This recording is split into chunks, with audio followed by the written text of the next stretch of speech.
Spinal muscular atrophy is an extremely rare genetic disorder in which the muscles experience natural weakness and atrophy. This condition is caused by the progressive degeneration of motor neurons in the spinal cord and can occur in any age group from infants to adults.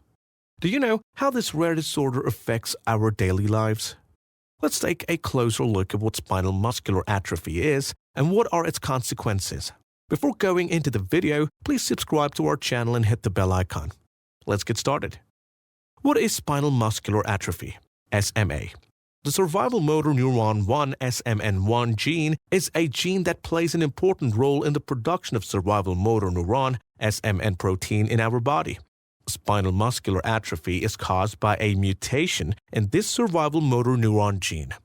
Do you know what functions does survival motor neuron protein play in our body?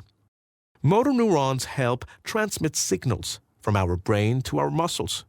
SMN protein is an essential component for the function and survival of such motor neurons. Lack of adequate MSN protein production leads to gradual degeneration of motor neurons. By doing this, the muscle gradually becomes weak and atrophied. Eventually, this leads to loss of motor function. Apart from the SMN1 gene, our body also has a backup gene called SMN2. The role of the SMN2 gene is important in determining the severity of SMA symptoms.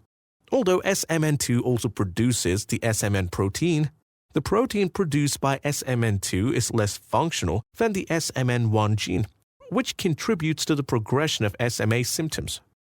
I hope from this you have got an idea of what spinal muscular atrophy is. Now, we are going to know about the different types of SMA and its severity. Types of SMA. Type 1 SMA. Type 1 SMA is the most severe form of SMA disorder. It is also known as the Vertning-Hoffmann disease. It is mostly seen in infancy. Infants with type 1 SMA have breathing difficulties, feeding problems, and muscle weakness. As it is a type of SMA with a high mortality rate, it is difficult to cure the patient from this. Type 2 SMA. Type 2 SMA is most common in babies between the ages of 6 and 18 months. One of the most significant complications of SMA, muscle weakness, is also seen in children with type 2 SMA. However, they retain the ability to sit unsupported. Once type 2 SMA is diagnosed, respiratory complications also increase over time. With the help of non-invasive ventilation, it is possible to overcome the complications of type 2 SMA to some extent. Type 3 SMA. Type 3 SMA, which occurs more often in childhood or adolescence, is also known as juvenile SMA and Kugelberg-Weilander disease. Individuals with type 3 SMA initially have normal motor development. However, the patient will not get its help for a long time. Gradually, the patient's mobility limitations and muscle weakness will increase. As type 3 SMA progresses, the affected person may experience breathing difficulties. But respiratory complications are less common in type 3 SMA than in type 1 and type 2. Type 4 SMA. Type 4 SMA, which occurs in adults, is considered the mildest form of SMA conditions. Fatigue and mild muscle weakness can be experienced, but it becomes more difficult when performing activities that require the use of muscle strength. In general, breathing and mobility difficulties are less common in this type of SMA. However, individuals face challenges when engaging in physical activities. Is it enough to know what spinal muscular atrophy and what are its types? Another important thing we need to know is how SMA affects quality of life. That's what we are going to find out. Impacts on quality of life. Respiratory issues. Weakening of the respiratory muscles lead to breathing difficulties and even respiratory infections. Non-invasive ventilation or mechanical ventilation can be used to maintain adequate oxygen levels when facing such breathing difficulties. Nutritional deficiency. Muscle weakness makes it difficult to chew and swallow food while eating. This reduces the availability of nutrients to the body.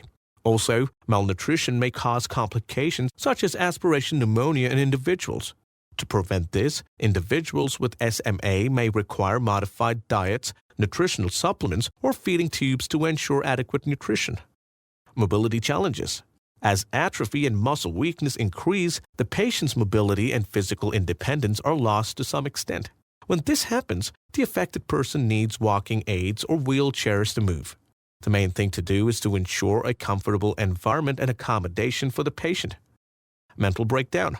Going through a condition like SMA can cause quite a lot of emotional and mental stress. The patient and the family may go through feelings of hopelessness, sadness, depression, and anxiety. A great deal of mental health support is essential when it comes to this. Assessing peer support groups or counseling centers can help the patient overcome emotional and psychological difficulties. Financial instability. People with a condition called SMA are often held back when it comes to education, employment, and financial stability. Financial constraints are the main reason why many patients are unable to access health services and assistive devices they need. It is essential to formulate supportive policies to help economically disadvantaged SMA sufferers and provide them with the protection they need. Spinal Muscular Atrophy, SMA, is a disease that affects their physical strength, affecting the motor nerve cell in the spinal cord, taking away the ability to walk, eat, or breathe. Spinal muscular atrophy is a very complex and debilitating condition that can affect individuals of any age. It is everyone's duty as social beings to consider those affected and meet their needs. Let us strive to support them in their journey towards resilience and empowerment. Share your valuable views about SMA and don't forget to subscribe if you want to get more knowledge like this. For more information about SMA, check out the links within the description. Goodbye until we meet again.